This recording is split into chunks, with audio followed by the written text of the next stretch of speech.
Good morning, hymns. This is day 3 of a wonderful conference. Please come and have a seat. We have a presentation coming up here, and I want to welcome my good friend Mario Montes to the stage. I'm going to give you a little bit of background information about him, and then we will give him a warm welcome. So, Mario Montes has more than 10 years of public sector and healthcare systems experience, including progressive roles in technology operations and enterprise system analysis. He can probably explain what that is better than me. But since May 2022, he has served as a business systems analyst at the Arrowhead Regional Medical Center, advancing through the analyst roles focused on system optimization and workflow improvement. Now, prior to Arrowhead, he spent a lot of time, 8 years, in fact, with San Bernardino County Behavioral Health in increasingly technical roles, including automated systems analyst and supervising office assistant. I have yet to find out where the behavior stuff comes into that. I mean, IT guys do not behave well most of the time, so maybe that was what they were there for.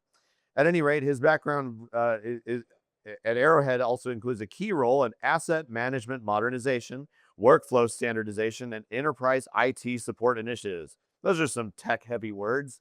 Man, his work reflects a commitment to improving system efficiency, reducing variability, and aligning technology deployment with organizational performance goals in public healthcare settings. So let us welcome to the stage Mr. Mario Montes.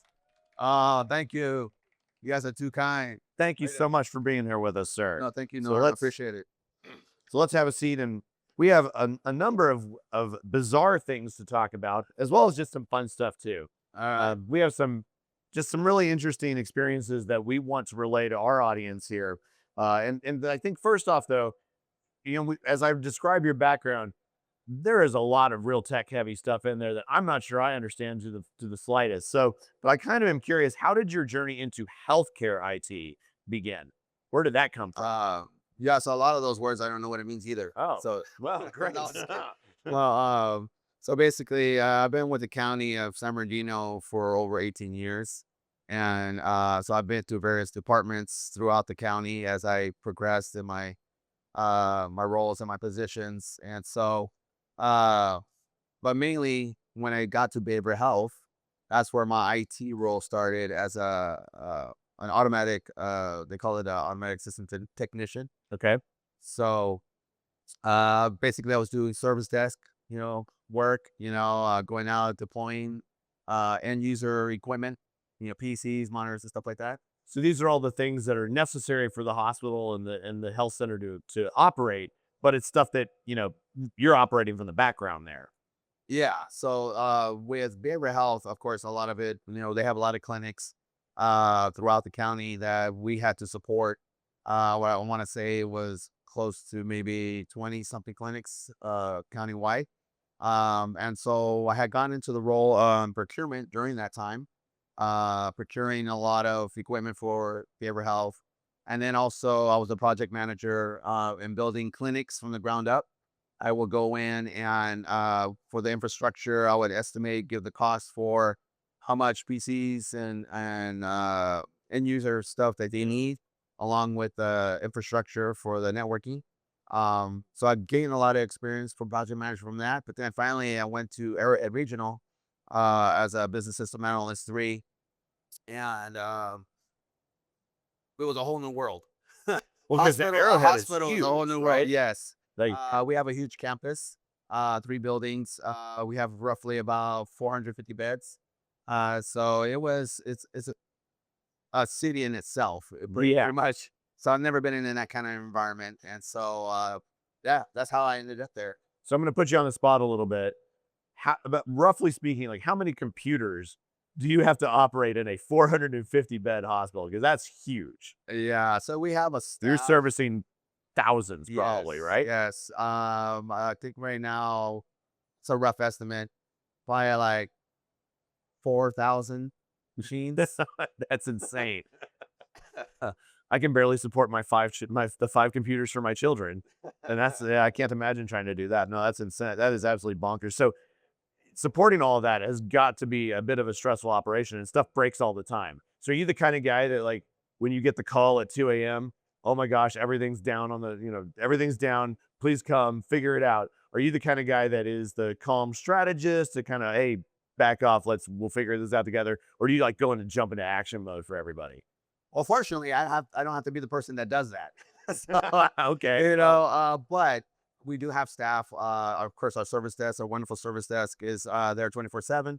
So if something does break down around 2 a.m., like you say, we have equipment there set aside for them, ready to go for any patient critical areas that need to be hot swapped or anything like that. So, yeah. So I'm calm and collected. As far as my service desk, that's might be another story. hey, well, that's what the leader has to do, right? You Right. have to show that way forward.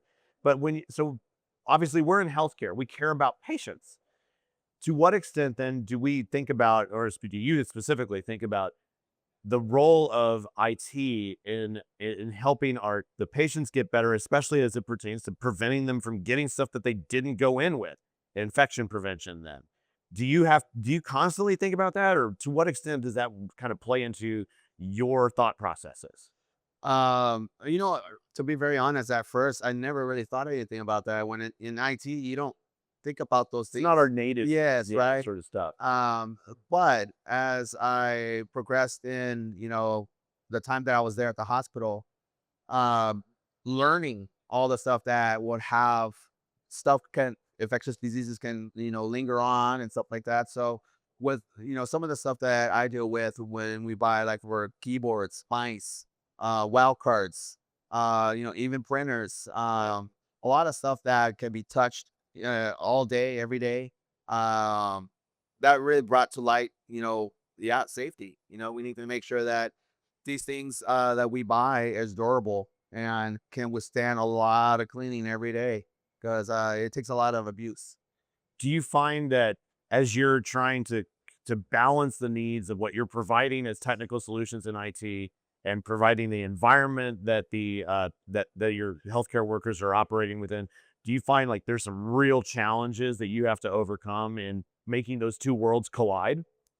Yeah, I mean, with any big organization as a hospital, you have all those departments that you have to deal with, all different stakeholders, right? That needs to be have the buy-in on the stuff that you're trying to get, and and basically, really be hands-on with the product that we're trying to bring into our environment and stuff that they can have a buy-in on.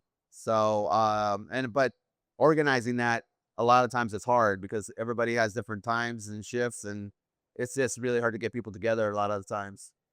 And so you've also encountered a couple of particularly odd challenges at points, Mhm. and I think that probably we want to talk a little bit about some of those in specifically.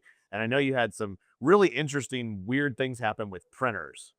So tell us a little bit about like where did you eventually kind of see this problem evolve from, and what did you kind of target to solve it? So when I got into the hospital, it was kind of crazy. It was a little after COVID had happened, and so of course during COVID time, everybody was struggling to try to figure out how people can work from home, and so of course a lot of the mobile devices were happening, and then also at the same time they were giving almost like everybody a printer. And I'm like, huh? Why everybody getting a printer? And so it was like Oprah, yeah, you get a printer, you get a printer. And there was really no justification really for people getting printers. And so when I got there, our fleet, which includes the copiers and the network printers and personal printers, was close to like 1,100 printers in our environment. And 800 of those were personal printers, Okay. and which was crazy to me on how we can have that many printers. So we had came up with a campaign on, of course, to help uh, reduce our printer fleet because it costs a lot of money for maintenance, right? And on a lot of the personal printers are not really being used on a monthly basis, and so we have come to analyze the whole hospital and other clinics and come up with a way to really determine if they really need a printer. So we've already started doing that, and I'm not a likable guy right now because I'm taking people's printers away. Anytime you take equipment away from people that had it for a while, that there's a little pushback on that. But we give them the reason why we're not just taking it. We give them Yeah. why we're taking it, and so yeah. Well, and it would seem like that as that sort of fleet of printers grows, it kind of becomes part of the background of background radiation for everybody in some sense. But do you find that like as you're explaining this to people, do they kind of see the big picture a little better and like, oh, this really is kind of I didn't see how much of how much of a problem this really is for us. Right. And I think with whenever you mention budget, Yeah. right? And especially, with the healthcare and hospitals, budget is a big key thing right now. Yeah. So when you let them know, hey, we're trying to cut costs, you know, put money where it needs to go, Yeah. and by doing what we're doing now, uh, it'll help that out in the long run. And so a lot of times, yeah, you still got those few people that still hang on tight, but no, I think after we have that little conversation, a lot of people are willing to give it up. So And do you find that, the more devices that you have to manage, the more you have to be concerned about the potential for cross contamination? And I think that's like the underappreciated notion that we were trying to put forward even at Seal Shield more broadly is that the more things that you have to handle, the more opportunities that you have for something to go wrong somewhere else. right, And it's just very simply in our case, we think about it in terms of infection prevention. How if the thing that we're handling is a fomite, a spreader of germs, then what are we doing if we have to clean it, then we have to manage that. If we have to manage that process, then we are spending time not with patients, things like that. Do you kind of find that you're talking to your clinicians, your workers about that as well? uh, yeah. So a lot of that gets conveyed from like our admin team. Our admin team is really good in regards to conveying that information going down. So Yeah. to the boots on the ground people, right? Yeah. So I think we do they do huddles every day in the morning talking about that kind of stuff, right? Making sure they're doing the routine maintenance that they're supposed to be doing, and having them giving them that helpful reminders that, hey, this is for your safety and the safety of the patients. Let's continue to do that. Yeah, and so the more you have to manage, the more maintenance time you have to Yes, spend. yeah, yeah. So that has to have an effect on both your department and the people that are just even operating the equipment. Right, of course, and yeah, because it does play into how much time you get to spend with the patient, right? Or how many Yeah, patients you get to see, yeah. in between cleanings, right? It does take time after every time you do that. So, yeah, I think they convey that pretty well, and so hopefully we can, continue to improve upon that.